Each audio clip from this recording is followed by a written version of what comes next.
زندگی ما مثل آسمونه، یه روز صافه و یه روز پر از ابرهای سیاه و تاریکه و زمانی که ابرهای سیاه و تاریک رو میبینی اون لحظه بارون میباره.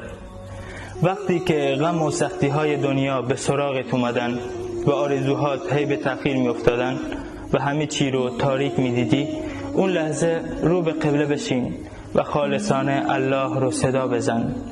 یکی از صالحان میگه که هر وقت از تمام اهل زمین ناامید شدی و خالصانه الله رو صدا زدی، اون لحظه الله به دادت میرسه.